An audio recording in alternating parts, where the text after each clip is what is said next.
Technology ఎంత వేగంగా అభివృద్ధి చెందుతుందో ప్రత్యేకించి చెప్పాల్సిన అవసరం లేదు. టెక్నాలజీతో పాటే సైబర్ మోసాల సంఖ్య కూడా చాప కింద నీరులా వ్యాపిస్తోంది. చాలా దారుణంగా మోసాల సంఖ్య పెరుగుతోంది. దేశవ్యాప్తంగా అమాయకులను టార్గెట్గా చేసుకుంటూ రెచ్చిపోతున్నారు ఖతర్నాక్ కేటుగాళ్లు. ఎన్నో వేల మందిని మోసం చేసి కోట్ల రూపాయలు కొల్లగొట్టిన సంఘటనలు ఎన్నో వెలుగులోకి వస్తున్నాయి. బయట మోసాల సంగతి ఏమో కానీ ఆన్లైన్ మోసాలు మాత్రం బాగా పెరిగిపోయాయి. ఈ మోసాలు ఈ మధ్య చాలా సర్వసాధారణంగా మారాయి. ఇదే తరహాలో ఇంకో మోసం వెలుగులోకి వచ్చింది. దాని గురించి తెలిస్తే వామ్మో ఇదే మోసం రా, మైండ్ బ్లాక్ అయింది అనకుండా ఉండలేరు.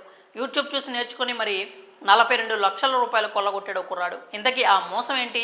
పూర్తి వివరాలు మనం ఇప్పుడు తెలుసుకుందాం. రాజస్థాన్లోని అజ్మీర్కు చెందిన 11వ తరగతి విద్యార్థి ఫేక్ డిపాజిట్ స్కీమ్ క్రియేట్ చేశాడు. ఈ స్కీమ్ పేరుతో ఒకరిని కాదు, ఇద్దరిని కాదు, దాదాపు 200 మందిని మోసం చేశాడు. యూట్యూబ్ ద్వారా మోసం చేయడం ఎలాగో నేర్చుకున్నాడు. ఇతని పేరు కాసిఫ్ మిశ్రా. ఇతని వయసు కేవలం 19 సంవత్సరాలు మాత్రమే. ఆన్లైన్లో ఫేక్ ఇన్వెస్ట్మెంట్ స్కీమ్ కింద ఈ కేటుగాడు సుమారు 42 లక్షల రూపాయలు కాజేశాడని తెలిసింది. ఇతనికి ఇన్స్టాగ్రామ్లో లక్షల మంది ఫాలోవర్లు ఉన్నారు. కాసిఫ్ తన యూట్యూబ్ ఛానల్ ద్వారా ఇన్వెస్టర్లను ఎరగా మార్చుకున్నాడు. స్టార్టింగ్లో తక్కువ డబ్బు పెట్టుబడి పెట్టిన వారికి ఎక్కువ డబ్బు ఇచ్చాడు. అలా ప్రజల్లో మంచి గుర్తింపు వచ్చేలా బాగానే ప్లాన్ చేశాడు. డబ్బులు ఆశ చూపించి బాగా నమ్మించాడు.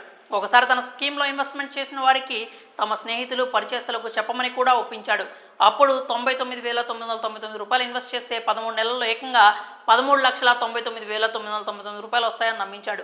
అతని మాటలు నమ్మి దాదాపు 200 మంది మాయలో పడ్డారు. దారుణంగా మోసపోయారు. అయితే ఎలాగోలా కాసిఫ్ కంట్రీ ప్లాన్ వెలుగులోకి వచ్చింది. ఇతడి మాయలో పడి మోసపోయిన బాధితులు పోలీసులను ఆశ్రయించారు. పక్కా సమాచారం అందుకున్న పోలీసులు ఈ కిలాడి బాలుడి ఇంటిపై దాడి చేసి cash count machine, car, laptop, మొబైల్ని స్వాధీనం చేసుకున్నారు.